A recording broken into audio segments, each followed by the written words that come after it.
I am at my wit's end. This post is about living with a drug user, not the narcotics you think of when you hear the word drugs, but a psychiatric medicine.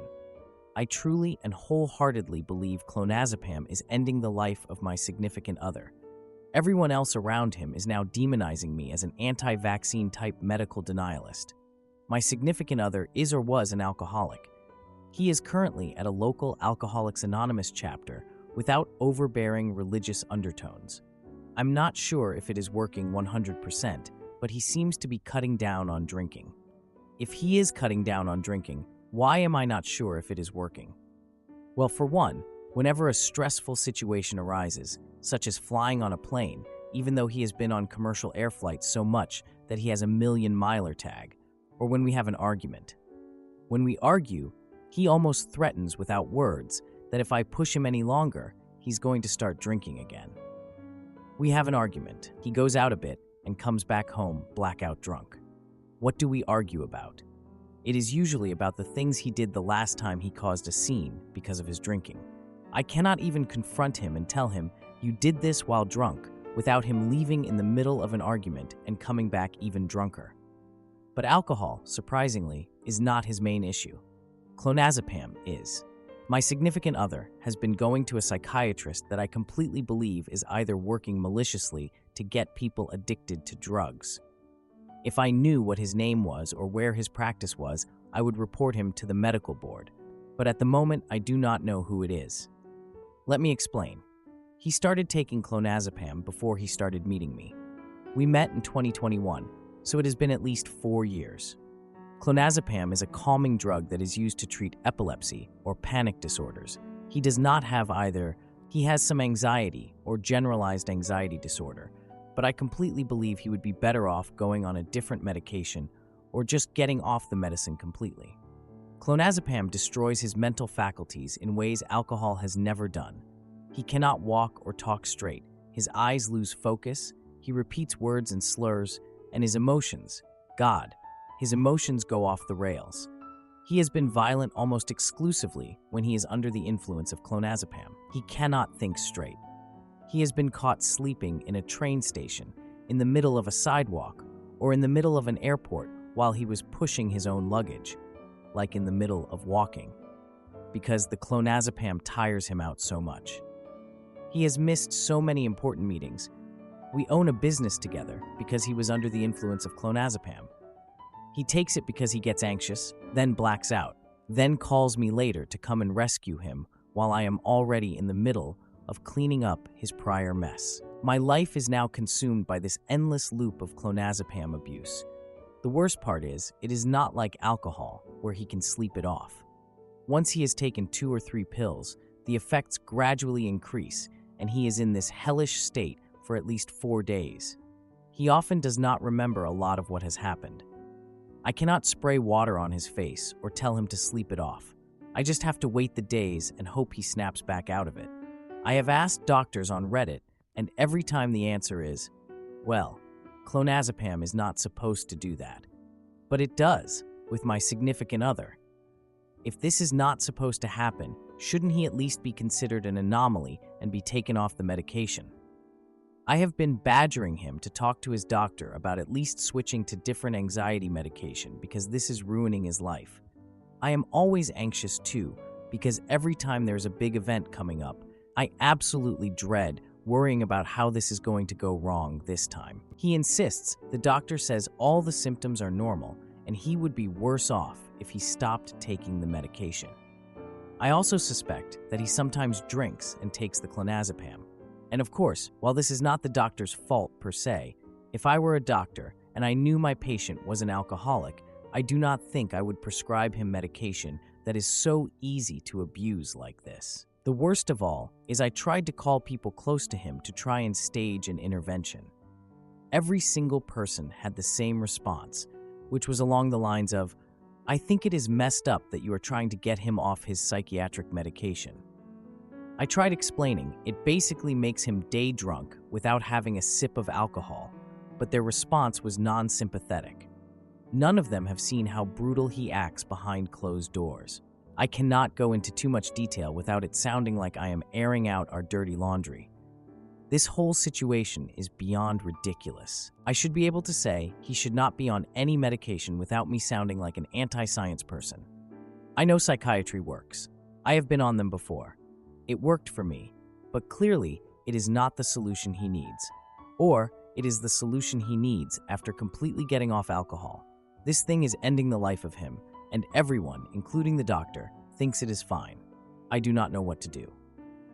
Now, for a few comments before the update. Comment 1. My sister is on clonazepam for her anxiety and panic disorders, and I can tell you right now that if he is only taking this, then he is either taking too much or his doctor has given him too high of a dose. He should be relaxed and maybe a little bit sleepy, but not as extreme as you're describing on a proper dosage. Also, he shouldn't be mixing alcohol with clonazepam, and his doctor should have told him, along with it being in the warnings on his medication, because it mixes badly. The doctor shouldn't have prescribed him this if she knew he was an alcoholic. However, she wouldn't be aware if he didn't tell her. The doctor is not at fault for his substance abuse. From what you've said here, it looks like you've done all you can, and he's just making your life miserable at this point. Is there a reason you're not leaving this relationship? Comment 2. Yo, what the actual heck? What kind of doctor would prescribe benzodiazepines to an alcoholic? That's literally worse than just prescribing them more alcohol. Everyone is going on about how do you know it's actually clonazepam, as if that's not bad enough. Man, benzodiazepines will mess you up. They are highly addictive, very hard to stop taking since they can unalive you if you stop taking them cold turkey. And if you mix them with alcohol, things can go sideways really fast, like memory loss, coma, and death sideways. You, the original poster, need to leave because your significant other is going to unalive himself with this. End of story. There is no way this ends up well. He is an addict who was given an additional highly addictive drug, and he is now drinking and taking benzodiazepines. This is above your and probably even a bunch of actual experts' pay grade. Now for the update. 6 days since my last post, and wow, things got crazy fast. So my significant other came home late one night after hanging out with friends, the usual. But this time, he was super drunk. I mean, he reeked of alcohol, slurring his words like he was trying to speak a different language. I tried to talk to him, but all I got was hostility. Like, can I not be a decent person and check on you when you're clearly drunk? He started going off about how I'm not supportive of his recovery. Like, what the heck? He threatened to leave me if I didn't stop interfering in his life. I was just standing there like, are you serious? After that lovely conversation, the next day, he asked if we could have a family dinner at his parents' house. I thought, sure, why not? Maybe some family time will make him less of an a-hole. Spoiler alert, it didn't. Dinner was a mess. His parents were overly concerned about him, praising him for going to AA, even with the way he was acting. Like, hello? Did you guys not see the drunk guy at the table? I tried to bring up the whole clonazepam issue, but his parents were like, nope, not having it. They defended the medication like it was some holy grail. When he got up to get more food, he knocked over a glass of wine. It was like one of those slow-motion movie moments. He laughed it off, but I could feel the tension at the table. After dinner, his mom pulled me aside and lectured me about supporting him. Like, how can I support this mess? Later that night, we went home, and he was aggressive, saying I ruined his relationship with his parents. I tried to explain my concerns, but he screamed that I was trying to control him. At that point, I just wanted to avoid the drama, so I slept on the couch. The next morning, I woke up to find him gone. He packed a bag and left without a word. I texted him to ask where he went, but nothing. Hours later, I got a call from his sister, who was clearly not happy. She told me he was staying with her and accused me of driving him away. I tried explaining, but she hung up on me. A few days later, I packed some of his things, left them outside with a note, and thought that was the end of it. He came back later, saw the stuff, and texted me like a maniac, saying I kicked him out. I replied that it was for the best, and then he threatened me, saying he'd tell his family I'm the problem. This whole thing is a mess, and I don't know what to do. Edit. My significant other has returned home. He claims to have stopped using clonazepam and to have a new prescription for a different medication. He states that his family and friends were concerned for his safety and made him leave. I don't know what to do regarding the new medication. Am I the idiot for inviting my estranged uncle to my dad's birthday dinner and causing a family meltdown? In 2020, my sister, who is now 28 years old, and I, who am now 26 years old, lost our mom unexpectedly. Our mom and dad had been married for 25 years. It was a very difficult time for us since we were both still in school and working part-time.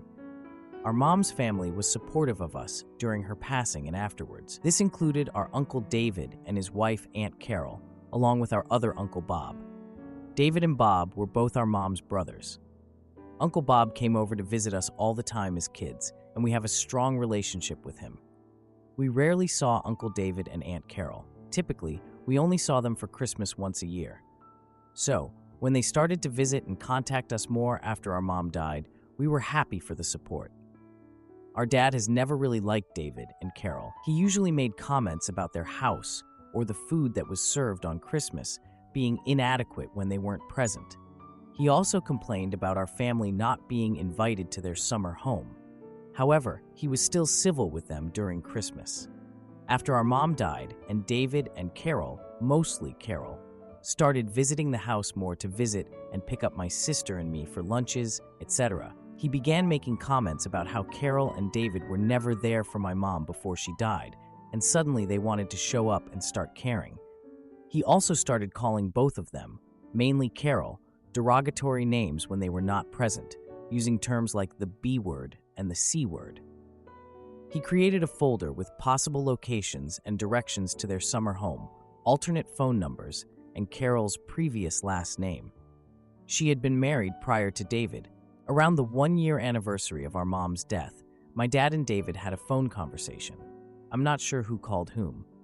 During the conversation, they argued about family problems that occurred that year, such as my sister and I seeing them. My dad called David the R word, and David responded by calling my dad Lucifer and said he was going to hell. My dad called Bob to tell him about the phone call. Recently, my sister found an incomplete letter at my dad's house written to David. She also found previous drafts of the letter dating back a couple of years with multiple revisions. In the letter, he includes excerpts from my mom's private journal reflecting on David and his feelings of hurt. He spends several pages writing about how the phone call was disrespectful to him and to our deceased mom. It also includes statements that David is a failure as a businessman, that David has never experienced grief as he has, and that David and Carol are selfish and greedy. Many of the statements go back to when my parents were dating. Comments about David never paying him back and being ungrateful, being late to an event, and that he should be a better Christian. At the end, he says he will throw away our mom's and her side of the family's family heirlooms. We are not sure what to do at this point. We have not spoken with David and Carol for about 2 years because of the feud between them. David and Carol want us to help them reconcile with our dad. Our dad does not want us to talk to them. My sister has a small personal loan from my dad and is scared to do anything to make him mad, as he has used money as a means of control in the past. I personally do not want to do anything and wish to avoid creating any more problems. My sister wants a relationship with our dad, David, and Carol, and wants to figure out how to get along with all of them and be able to talk to everyone without them getting mad at each other and at her for talking to the other. Any advice is appreciated. Now, for a few comments before the update. Comment 1. What I mostly get from this is that your father is controlling. He likes to use money to control you and your sister, and he doesn't like that he has no control over the food your uncle brings. When his control is threatened, he uses the things he has control over, the diary and heirlooms, to try and regain it. You can't really fix this with your father. Unless your uncle becomes servile and dependent on him, your father won't be happy. You should concentrate on extracting yourself from your father's control, and your sister should try the same. Comment 2. None of these people sound particularly model Christians. In any case, regardless of who might be justifiably right or wrong here, this is neither your circus nor your monkeys. You should be free to have a relationship with your uncle and aunt without your dad's interference. And in the same vein, you shouldn't unjustly put yourself into your dad's non-relationship with them. Them asking you really isn't appropriate, and you should be able to tell them that you don't feel comfortable in the role they're asking you to play. Now, for the update. I'm back with an update on the family mess. Buckle up, because it's a wild ride. 1 week after my last post, my sister found a way to reach out to Uncle David, even with our dad's hostility. She sent him a text, asking if they could meet up for coffee at a local diner. I wasn't in the loop, so I just saw my sister all giddy and excited to meet up with David and Aunt Carol, and didn't think much of it. David agreed, and mentioned Aunt Carol would join, which made my sister even more excited. She was practically dancing around the house, and I thought she was losing it. The day of the meeting, my sister went to the diner feeling nervous but hopeful for reconciliation. She said the whole ride there, she was trying to calm her nerves. She had no idea how our dad would react to her meeting with them. I mean, I felt the same way, but I didn't say it. I just let her be in her little bubble of happiness. She came home later that evening and spilled the tea about her meeting with David and Carol. Apparently, they were waiting in the diner for what felt like forever, just staring at the door, hoping our dad wouldn't walk in and ruin everything. They had a lot of catching up to do. My sister told me that David and Carol were concerned about our dad's behavior and wanted to help. They were worried that he was shutting everyone out and that he was acting the way he was for a reason. That's when my sister insisted that we needed to understand why Dad was acting this way. My sister was on a mission, and nothing was going to stop her.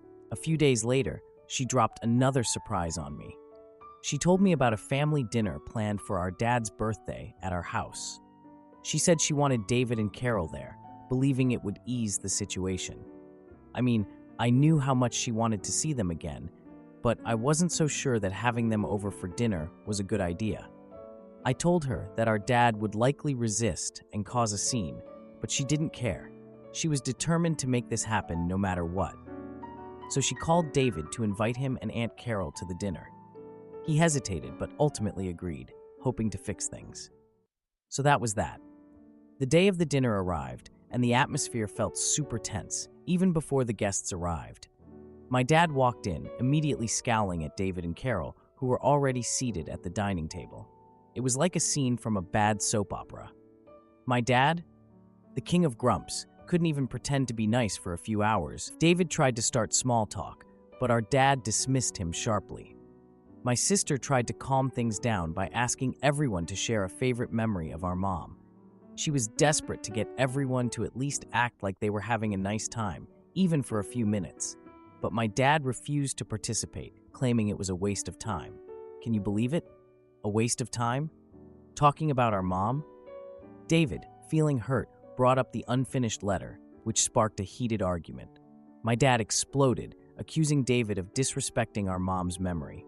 Aunt Carol jumped in, trying to defend David, but it only made things worse. My sister stood up, pleading for everyone to stop arguing, but her voice was drowned out by the chaos. I came home just in time to see my dad and David in a shouting match. My dad was yelling about throwing away family heirlooms and disowning David. I was speechless and just stood there, trying to process what was happening. My sister broke down, unable to handle the chaos, and left the table. I heard my dad angrily telling David to leave the house. David and Carol left, promising to stay away if that's what our dad wanted. I just stood there, trying to convince my dad to calm down, but he was furious. He accused me of siding with David, which was not the case. I'm just trying to figure out this mess like everyone else. My sister then revealed that she was thinking about moving out to escape the chaos. A week later, she told me that she had decided to go through with her plan to move in with a friend. I knew my dad would lose it, and he did. He found the note and exploded again, blaming David for ruining the family. I confronted my dad, expressing my frustration over his refusal to communicate. He dismissed my concerns and insisted David was the problem. It's like talking to a brick wall with him. My sister moved out a few days ago, and things are just as bad as they were before. We are no closer to figuring out what the heck is wrong with our dad. It's like we're all just waiting for another disaster. Anyway, that's it for now. To answer a few questions, my sister and I are in our early 20s and still living at home. She was cautious about going behind our dad's back due to a loan he gave her. Am I the idiot for sleeping on the couch after my fiancé accused me of gaslighting her? A little backstory. My fiancé, who is 24 years old, and I, who am 29 years old, live together with our 3-year-old son. We've been together for just about 5.5 years. I work 48-hour shifts and just got off shift this morning for a 4-day weekend. She operates largely as a single parent while I am at work, and I try to shoulder the majority of the parenting role while I am home in order to give her a break. Historically, I've had a bad habit of making plans with family and forgetting to fill her in on the details before she has to ask me about it. Sometimes, my brain just gets too full, and I'll think I've told her about something, when in reality, I have not.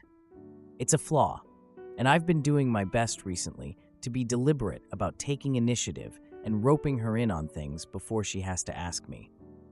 On to tonight. My fiancé has been dealing with a nasty bug and slept most of yesterday afternoon.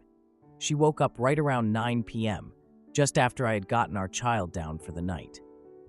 I was upstairs studying. I'm also a part-time student as of last week, when she texted me asking if I wanted dinner and asked me to come downstairs, as she also had some questions about my cousin's wedding coming up next week. I walked down to the kitchen and we sat down to some food. She raised a question about my schedule and pointed out that the rehearsal dinner is on a night where I am scheduled to work. I reminded her that I had asked a coworker to come cover the part of my shift that I was going to miss, and therefore would be coming home early that day. She immediately became angry, stating that I had not told her about this, and complaining that I had yet again left her out of family planning. Now, I know that I have a history of struggling with this stuff. I distinctly remember this conversation happening, though, just about 2 weeks ago. I was laying on our bed, and she was sitting at her craft desk. I understand that people forget things, though, and so I try to jog her memory by describing the conversation like I just did here. I was not trying to be confrontational. I just wanted to move past the issue and make sure that we were both on the same page. She angrily accused me of gaslighting her, stated that I was making her feel crazy, put her dishes into the sink, went upstairs, and has hardly spoken to me since. I was initially not bothered, as I thought this was just a minor misunderstanding. When she accused me of gaslighting her, though, it stung quite a bit, as we have both dealt with various flavors of hurtful relationships in the past, and gaslighting seems tantamount to emotional abuse. I don't know if I'm feeling more hurt, angry, or both at the accusation, and I had no desire to go sleep in a bed next to her. I wound up grabbing my work stuff and sleeping on the couch. Am I justified in how I'm feeling? Am I overreacting? Or is she entirely right and I'm gaslighting her and just don't realize it? To add, I posted this in another forum last night and got minimal response. She and our child are out at the aquarium right now, and I've been beating myself up all day, so I thought I would ask for further input here. Now for a few comments before the update. Comment 1. So there's signal, and then there's reception. You didn't intend to manipulate her. You were honestly mistaken, but she feels misled. Asking if you're right or justified isn't going to solve the problem, which is that she feels she can't trust you about event planning, and now she doesn't feel like she can trust your account of events. That's not great. You two have different memories of the event, which happens, but I'd try to find some time to talk to her. One norm in my marriage that we've agreed on is assume good intentions. When we're fighting, we remind each other of that rule, which has actually really helped me to be mindful in a moment where otherwise I might be frustrated and reactive. I think a calendar is a great suggestion for a physical and tangible record of, hey, we've got things to do or not do on such and such a day. Comment 2. If you've been honest in your post, then you were not manipulating her. You were not intentionally lying to her to make her doubt herself and question her own memory or sanity. She feels misled because she doesn't remember the conversation, but there are a number of reasons why that might be the case. Maybe you thought about telling her at that moment but didn't, or maybe you did tell her, but she was responding on autopilot and didn't actually listen. Maybe she forgot. Maybe she thought you were talking about something else, or couldn't hear you over other noise. Memories are fallible. You two need some kind of shared calendar so that you can each refer back and check those sorts of details. Now, for the update, it's been just over a month since the whole rehearsal dinner mess. You know, the one where I was apparently trying to make my fiancé think I was actually going to be there when I had a shift. Yeah, that one. Ever since then, it's like we've been living in this weird state where we both know something's off but don't actually want to talk about it. She avoids eye contact, I avoid conversation, and we both just kind of go along. She's been spending a lot of time in our bedroom, like she's trying to escape from whatever this is. And honestly, I'm not sure if it's because she needs space or if she just doesn't want to deal with me right now. Either way, it sucks. I get it, she's been feeling sick and all, but this isn't the solution. I've been picking up the slack on parenting duties while working these long shifts, and I swear, our 3-year-old son is starting to pick up on the fact that something's not right. He'll ask me why mommy's in her room all the time, and it breaks my heart to not have a clear answer. Last weekend, my mother-in-law came over for a visit to help with our son, which was nice, I guess. But she kept making these offhand comments about me, like she was trying to say something without actually saying it. I could tell she disapproved of me for some reason, but I just brushed it off. Our family dinner was when things really got awkward. She straight up suggested that I wasn't supportive enough, and I felt like I was being cornered. So I tried to defend myself, but it just escalated. My fiancé took her mom's side, and suddenly we're back at square one with this wall between us. That weekend, I overheard them talking about how I didn't prioritize the family. They thought I couldn't hear them, but I did. I spent hours planning a birthday party for our son, calling friends and family to invite them. I even tried to get my fiancé involved, but she seemed completely indifferent when I mentioned it casually. The day of the party came, and I set everything up by myself. Let me tell you, it was overwhelming. Our son was so excited when the guests started arriving. He was running around with his friends, and it made me happy to see him so joyful. My fiancé finally showed up, but she was glued to her phone the entire time. Seriously, she was more interested in scrolling through social media than actually being present at our son's party. I asked her for help, and she snapped at me. I couldn't believe it. She just stormed off to the bedroom, leaving me to deal with the chaos. After the guests left, I confronted her about her behavior. I was beyond frustrated. She had the nerve to accuse me of being ungrateful for her help and ruining the day. I couldn't take it anymore. The argument turned into a full-on shouting match in our living room. I felt like I was losing her completely. That's when I thought about her dad. I actually have a better relationship with him than I do with her. We get along well, and he's always been understanding. So, I decided to reach out to him. We met for coffee, and I shared my side of the story. He listened and agreed to come over for a talk with my fiancée. When her dad showed up at our place, the atmosphere was just off. He sat down with both of us, and I could see my fiancée was visibly uncomfortable.